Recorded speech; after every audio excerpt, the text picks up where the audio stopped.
ध्यान देखो।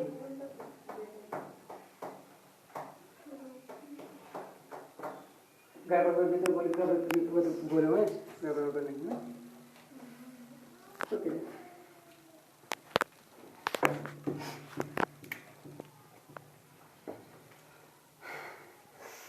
आइए मित्रों, हम आप सभी का अपने ऑनलाइन जो है प्लेटफॉर्म फ्यूचर स्टडी ग्रुप में आप सभी का पुनः स्वागत करता हूँ। आइए, कल देखा था समास, और समास की श्रृंखला को आगे बढ़ाते हुए हम अगले समास के संबंध में कुछ जानकारी शेयर करते हैं। इसमें कल हम आपने सीखा था तत्पुरुष समास के संबंध में, और तत्पुरुष समास के बताए थे उसका एक महत्वपूर्ण अंग है जिसका नाम है कर्मधारय, और उस कर्मधारय का भी एक महत्वपूर्ण अंग है जिसे हम द्विगु समास के नाम से जाना जाता है। इस प्रकार से आइए हम कर्मधारय के संबंध में जानकारी लेते हैं। तो आप जानते हैं एक है कर्मधारय, तो एक समास है कर्मधारय। तो जो समास है कर्मधारय, इसका अभिप्राय क्या है? जो कर्म को धारण करता हो उसे कहते हैं कर्मधारय, ठीक है। और इस कर्मधारय समास को पहचानने के लिए महत्वपूर्ण कुछ अंश हैं जिनमें आप देखेंगे यदि इसका विग्रह करने पर यानी तोड़ने पर आपका है जो के समान रूपी या सदृश या अन्य कंपरिजनात्मक शब्द या फिर तुलनात्मक शब्द आ जाते हैं तो वहां पर कर्मधारय समास होता है। आपको अगली श्रृंखला से जोड़ते हैं। आपने पढ़ा होगा या पढ़ेंगे रूपक अलंकार। रूपक अलंकार के बहुधा शब्द जो है आपके कर्मधारय समास में पाए जाते हैं, और इनमें विशेषता ये है, इनमें विशेष और विशेषण पाए जाते हैं। विशेष और विशेषण पाए जाते हैं। हाँ, विशेष और विशेषण पाए जाते हैं। इसमें आप जानते हैं विशेष और विशेषण में उपमान की भी मिश्रण में प्रधानता होती है, ठीक है। लेकिन देखेंगे विशेष और विशेषण, इनसे ज्यादा कंफर्म करेंगे। तो विशेष से विशेषण के अभिप्राय क्या है? विशेष और विशेषण हम अगले पार्ट में पढ़ेंगे, लेकिन जान लेते हैं जो विशेष है। विशेष का अभिप्राय वे शब्द जिनकी विशेषता किसी रूप में बताई जाती है वे सभी आपके विशेष से होते हैं, और किसी शब्द की विशेषता जो शब्द बताते हैं वे सभी विशेषण कहलाते हैं। जैसे आप देखेंगे कुछ शब्द हैं, जैसे देखेंगे महात्मा। महात्मा को आप तोड़ेंगे तो महान है जो आत्मा, तोड़ेंगे महान है जो आत्मा, उसे कहेंगे महात्मा।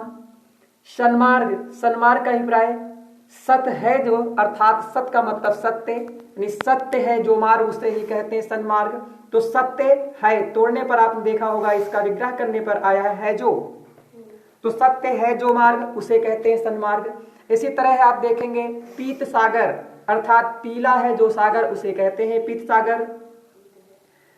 इसी तरह आप देखेंगे पीतांबर।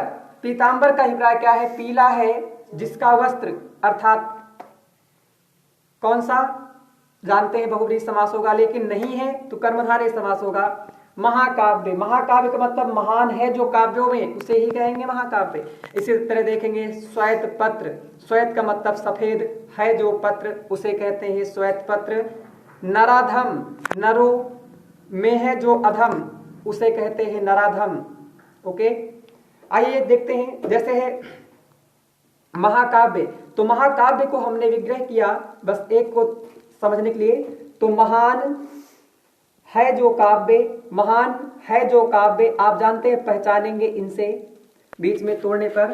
तो जो है कहां पर आएगा? कर्मधारय में। याद रखना पुनः, है जो के समान रूपी या सदृश शब्द आते हैं तो यहां पर ये समझ सकते हैं कि तुलनात्मक आते हैं वे कर्मधारय समास होते हैं। जिसमें देखेंगे महान, काव्य क्या है भैया?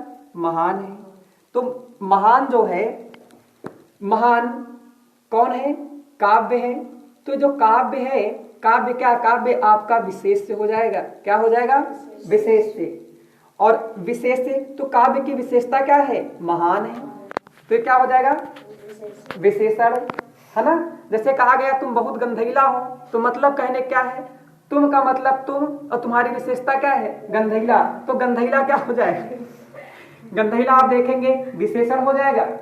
बात समझ पा रहे हैं? तो गंधैला आपका क्या हो जाएगा? विशेषण हो जाएगा। और विशेष से कौन होगा? तुम हो जाओगे। तो वही उसी प्रकार से समझते हैं। तो ये आपके कर्मधारय समास के महत्वपूर्ण तथ्य हैं, जो कि इनको आप देख लेंगे और आपका सारा कर्मधारय समास आपकी गिरफ्त में होगा। तो आप कॉम्पिटिटिव एग्जाम की दृष्टि से आप देख लेंगे प्रश्न क्या बनता है। तो वह समास जिसमें विशेष और विशेषण की प्रधानता होती है या पाए जाते हैं, वो आपका कर्मधारय समास होता है। हमारी तरफ से याद रखना, अगर मान लो कहीं पूछ लिया जाए कौन सा ऐसा अलंकार है जिसमें कर्मधारय समास पाया जाता है, उसका नाम याद रखेंगे, रूपक अलंकार। ठीक है, आगे देखेंगे। अगला समास देख लेते हैं, इससे जुड़ा हुआ है, जो इससे ही उत्पन्न हुआ है, इसे हम कहते हैं द्विगु समास।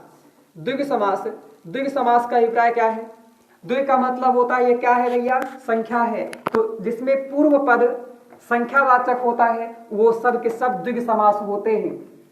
लेकिन शर्त है कोई संख्या का नाम ही दे दिया जाए तो वह आपका द्विगु समास नहीं होगा।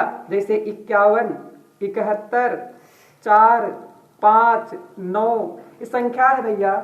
ये दुनिया में एक ही चीज है, अर्थात ये बहुब्रीहि समास में आएगा। संख्या होगी तो बहुब्रीहि समास में, लेकिन संख्या किसी के साथ होगी तो आपका द्विगु समास में। ठीक है, इसमें देखेंगे पूर्व पद संख्यावाचक होता है। जैसे लिखा गया पंचपात्र। पात्र कैसा? पंच का मतलब 5। अर्थात इसमें यह भी याद रखना होगा कि इसमें जो है किसी चीज का समूह बनेगा। जैसे पात्र का मतलब होता है बर्तनवा, जानते हैं आप सभी ना, बर्तनवा। ठीक है, तो बर्तन जो होते हैं, बर्तन कितने? 5, इनका समूह बना तो बन गया पंचपात्र। उसी तरह त्रिफला का अभिप्राय, त्रि का मतलब 3 और फला का मतलब फलक, अर्थात जिसमें 3 फलक होते उसे त्रिफला कहते हैं। चतुर्भुज, त्रिभुज, दुनिया भर के जितने भुज सब। ठीक है, याद रखना इनको। उसी तरह देखेंगे द्विवेदी का अभिप्राय, द्वि का मतलब द्वि और वेदी का मतलब वेद, अर्थात 2 वेदों का ज्ञानी जो होता है उसे द्विवेदी कहते हैं। भले नहीं होते, बात अलग की है कि नहीं। तो द्विवेदी, त्रिवेदी, चतुर्वेदी, पंचम वेदी और कोनो वेदी है तो सब देते हैं। ये सब क्या हो जाएंगे? आपके हो जाएंगे द्विगु समास। अगर पूछा जाए चतुर्वेदी, तो चतुर्वेदी का मतलब आप जानते हैं क्या होता है। ठीक है, चारों वेदों का ज्ञानी अर्थात चतुर्वेदी। ना हो, बात अलग की है कि नहीं। आगे देखेंगे अष्ट सिद्ध, 8 सिद्धों का समूह अष्ट सिद्ध कहलाता है। उसी तरह देखेंगे सप्ताह। सप्त का मतलब 7 और जो है सप्ताह मतलब 7 दिनों का समूह क्या कहलाएगा? सप्ताह। ठीक है, नोट पॉइंट में से याद रखेंगे, अगर कोई संख्या है तो वह संख्या आपका बहुब्रीहि समास के अंतर्गत आएगी। ठीक है, इस प्रकार से आप इन सभी को याद रखेंगे और देखते रहेंगे आप हमारे YouTube चैनल को। और इसमें किसी प्रकार की समस्या होती है तो आप कमेंट जरूर करिएगा। धन्यवाद।